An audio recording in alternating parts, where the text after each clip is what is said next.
Welcome to Spotlight. I'm Liz Wade. Spotlight uses a special English method of broadcasting. It is easier for people to understand no matter where in the world they live.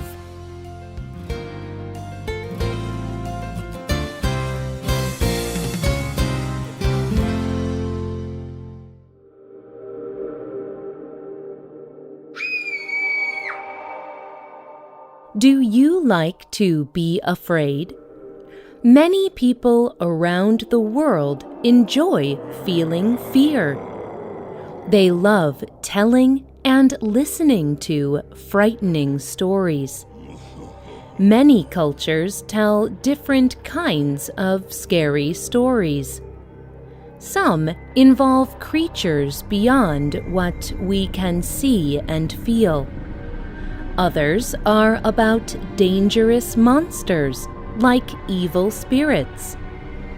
Today's spotlight is on scary stories and why people tell them.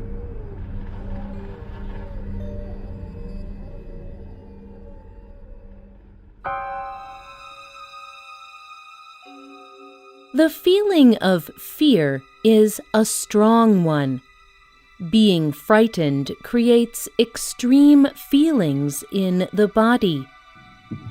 When a person is scared, her heart beats faster.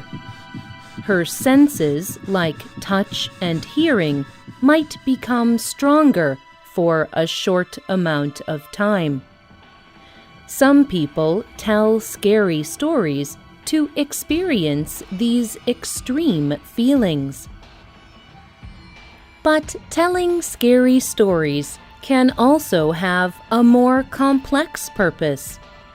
Scary stories are often fantasy. They are not real.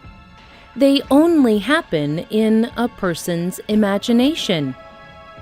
Telling frightening stories is safe, but it lets people think about what they fear in real life. For example, scary stories can be about frightening places. These places are real, but there are stories about them. One of these places is in Mexico. In English, it is called the Island of the Dolls. Dolls are toys shaped like human children.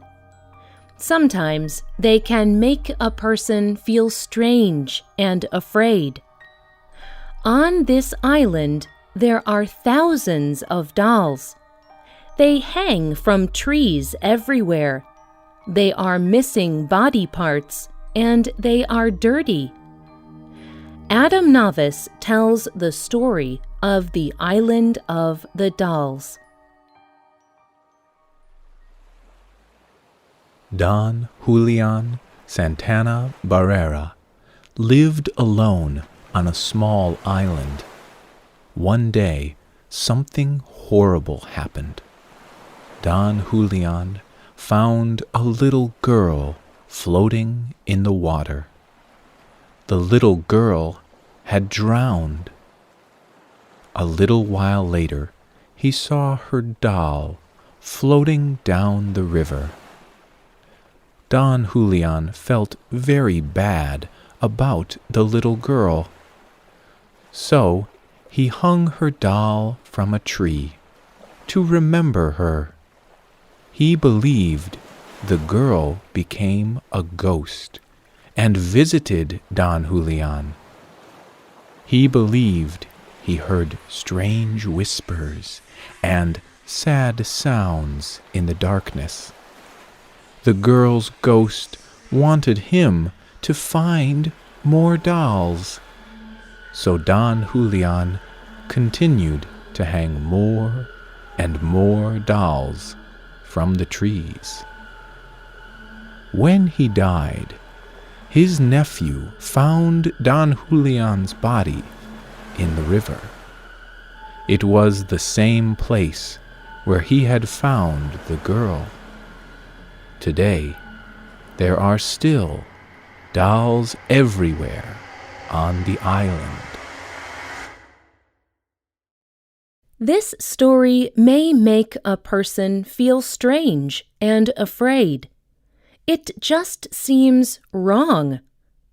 But scary stories can also have a particular purpose. They can teach a lesson. Fear can influence behavior. This is the case in a story from Japan.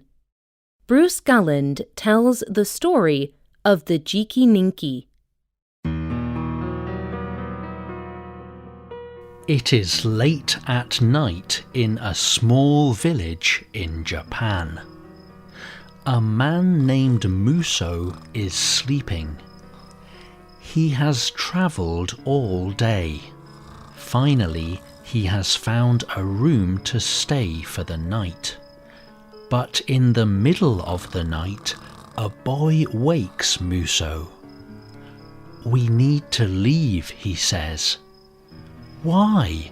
Muso asks sleepily. The boy answers, "There has been a death." The boy is shaking with fear. He continues, "You are a stranger here and do not know. Frightening things happen in this village after a death. So we must leave." But Muso does not leave. He is a priest. It is his duty to say prayers over the dead. Later that night, Muso sees a spirit. As Muso watches, the spirit does something very horrible. It eats the dead body. Muso watches, too frightened to move. He has seen a Jiki-Ninki, a kind of evil spirit. Later in the story, Muso finds the Jiki-Ninki. He discovers it is the spirit of a greedy priest. The priest stole money from dead bodies when he was alive. As punishment for his evil acts, he became a Jiki-Ninki. At the end of the story, Muso frees him. But the greedy priest suffered as a Jiki-Ninki for 100 years. The story of the Jiki-Ninki teaches a simple lesson about greed. But some writers also like to tell scary stories about more complex ideas. A very famous example is by an English writer named Mary Shelley. There are no spirits or magic in this story. It is about a normal person, a scientist. Christy Van Aragon tells the story of Frankenstein. Victor Frankenstein was a very intelligent scientist, but he wanted to do impossible things.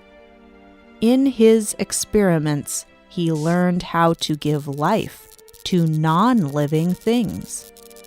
Using this knowledge, he created a creature from old, dead body parts.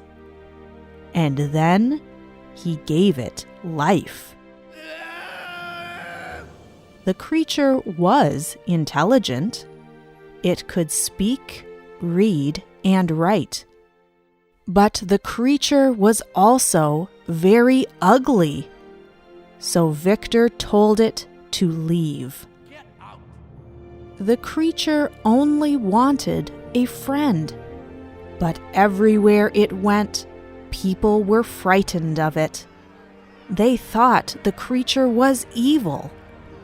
It began to hate Victor Frankenstein for giving it life. So it hurt Victor. It even killed his wife. At the end of the book, Victor dies. The creature cries over Victor's body. Victor only wanted to bring good things to the world, but by creating the creature, he destroyed both it and himself. The creature runs away and is lost forever.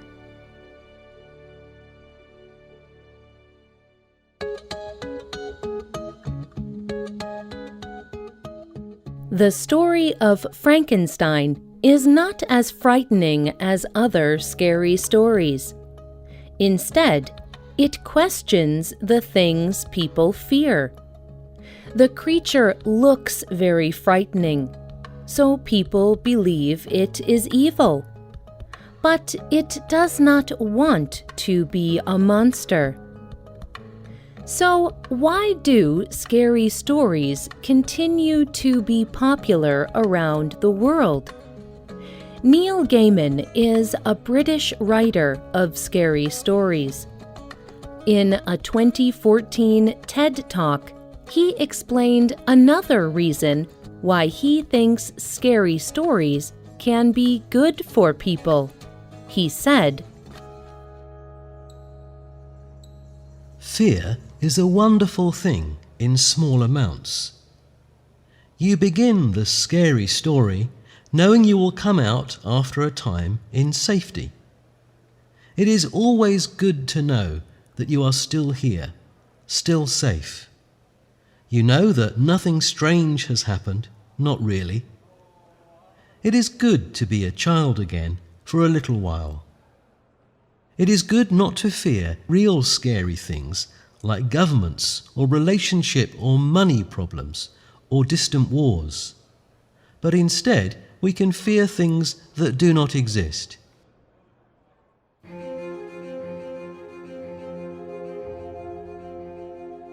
Do you like to be frightened?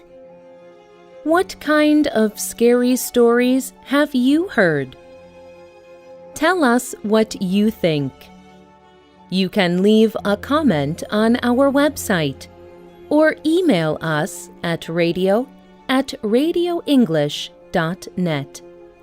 And find us on Facebook at facebook.com/spotlightradio.